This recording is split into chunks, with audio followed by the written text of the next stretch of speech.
Hello दोस्तों, welcome back to my channel. और आज मैं लाई हूँ एक ऐसा न्यूज़ जो कि अभी बहुत ज़्यादा ही चल रहा है।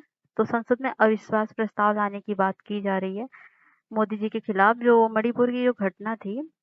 तो संसद में चल रहे गतिरोध के बीच विपक्ष दल के जो भी नेता हैं, मोदी सरकार के खिलाफ अविश्वास प्रस्ताव लाना चाहते हैं, जिसके लिए उन्होंने अर्जी भी डाल दी है। अब तक लोकसभा में कितनी बार आया है अविश्वास प्रस्ताव, इसके बारे में बात करेंगे। हम पूरी हिस्ट्री बात करेंगे कि अविश्वास प्रस्ताव कितनी बार आया है, किसके किसके लिए आया है और कब कब ये पास हुआ है।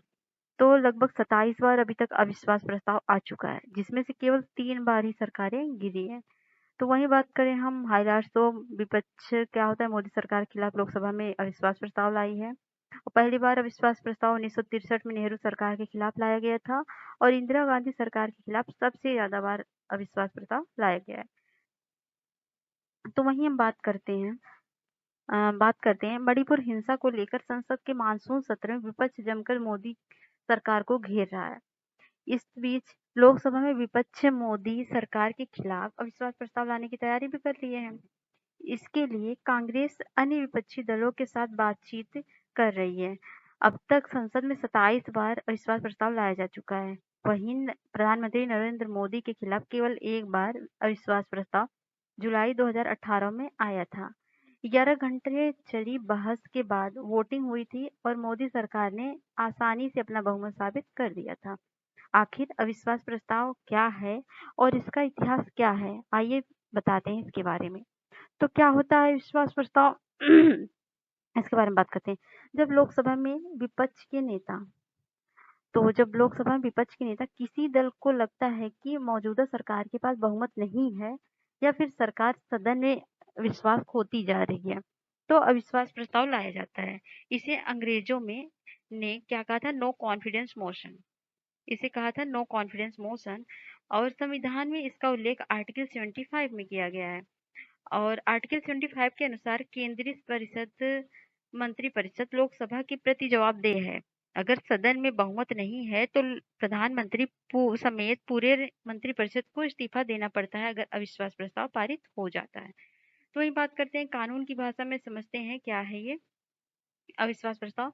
तो लोकसभा की प्रक्रिया, मतलब लोकसभा के जो कानूनी नियमों में अविश्वास प्रस्ताव की बड़ी अहमियत है। लोकसभा की प्रक्रिया तथा कार्य संचालन के नियमावली के नियम 198 एक और 198 5 तक इसका उल्लेख है। ये प्रस्ताव केवल एक लाइन का है, जिसमें यह सदन मंत्रिपरिषद में अविश्वास प्रस्ताव व्यक्त करता है और कहा जाता है। ठीक है, तो पहला क्या है, 198 1 का ए में क्या रखा गया। तो इस नियम के अंतर्गत क्या होता है, इस नियम के अंतर्गत सदस्य अविश्वास प्रस्ताव लाना चाहता है, वो स्पीकर के बुलाने पर सदन की अनुमति मांगता है।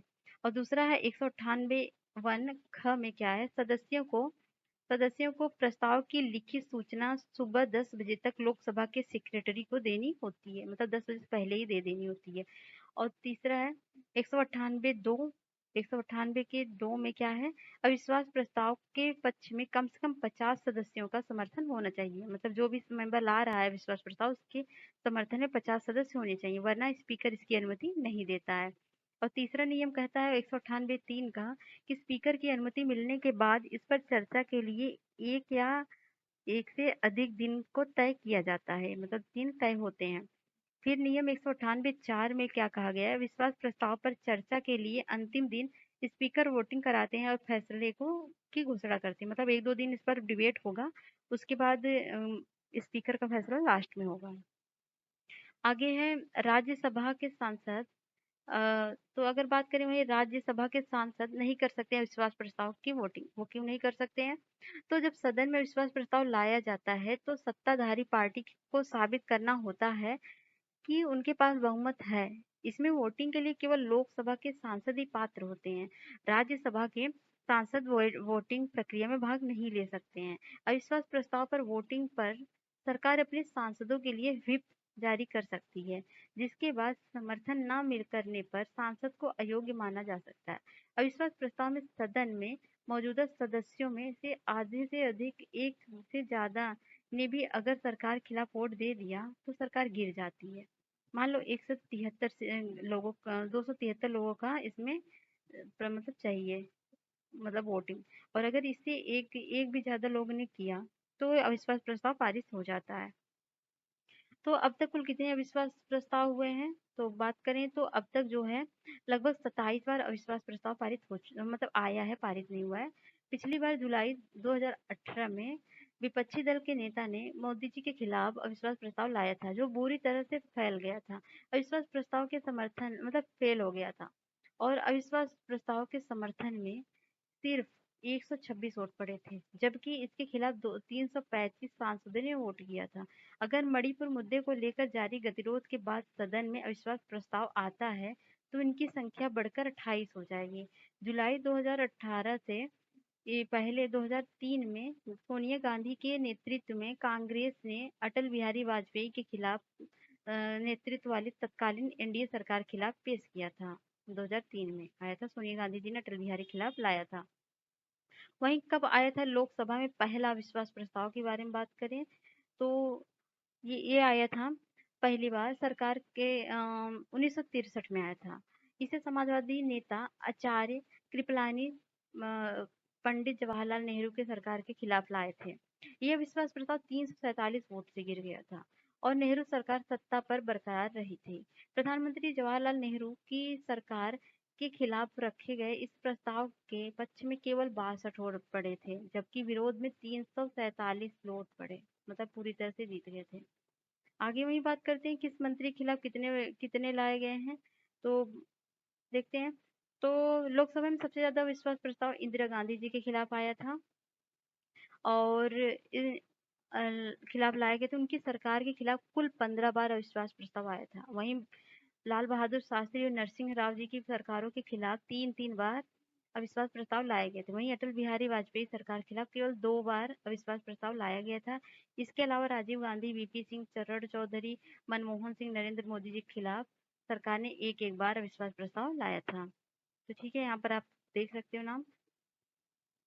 तो आगे बात करते हैं अविश्वास प्रस्ताव में कितनी बार सरकारें गिरी हैं, तो कितनी बार गिरी हैं, तो इसके बारे में डिस्कस करते हैं। तो भले ही लोकसभा में 27 बार विश्वास प्रस्ताव लाए गए, लेकिन केवल 3 बार ही सरकारें गिरी हैं। और वो कब गिरी हैं? पहली बार 1990 में वीपी सिंह सरकार, दूसरी बार 1997 में एचडी देवगौड़ा सरकार, और 1999 में अटल बिहारी सरकार के खिलाफ ही अविश्वास प्रस्ताव पास हो पाया था। और 7 नवंबर 1990 में बीजेपी के समर्थन लेने के बाद वीपी सिंह के खिलाफ अविश्वास प्रस्ताव लाया गया था, जिसमें सरकार के पक्ष में 152, वहीं उनके खिलाफ 356 वोट पड़े थे। दूसरी बार 11 अप्रैल 1997 देवगौड़ा सरकार के पक्ष में 190 और उनके खिलाफ में 338 वोट पड़े थे, सरकार गिर गई। वहीं तीसरी और आखिरी बार 17 अप्रैल 1999 को विश्वास प्रस्ताव लाया गया था। इसमें उनकी सरकार सिर्फ एक वोट से हार गई थी। सरकार के पक्ष में 269 वोट पड़े थे, जबकि सरकार खिलाफ कितने थे? 270। बताइए, एक वोट से केवल हार गई थी। वो भी किसकी सरकार थी उस टाइम? अटल बिहारी जी की। वहीं आगे बात करें हम, तो मौजूदा हालात के बारे में तो क्या स्थिति है, तो देखते हैं। अब बात करते हैं कि अगर विपक्ष अभी मोदी सरकार के खिलाफ अविश्वास प्रस्ताव लेकर आए तो क्या होगा। तो फिलहाल लोकसभा में मोदी सरकार बेहद मजबूत स्थिति में है। माना जा रहा है कि सरकार बड़ी आसानी से विश्वास प्रस्ताव हासिल कर लेगी। लोकसभा में बीजेपी के पास 301 और एनडीए के पास 333 सांसद हैं। वहीं पूरे विपक्ष के पास, मतलब जो इंडिया की सरकार बनाए हैं, पूरे विपक्ष की बात करें तो कुल 142 लोकसभा सदस्य हैं, जिनमें से सबसे ज्यादा 50 सांसद कांग्रेस के हैं। हालांकि एनडीए के अंतिम नंबर में थोड़ा कम ज्यादा हो सकता है, क्योंकि बीजेपी कुछ सांसद बीमार हैं या विदेश में हैं। लेकिन इसके बाद भी मोदी सरकार आसानी से अविश्वास प्रस्ताव को गिरा सकती है। तो ये रहा पूरा अविश्वास प्रस्ताव का हिस्ट्री।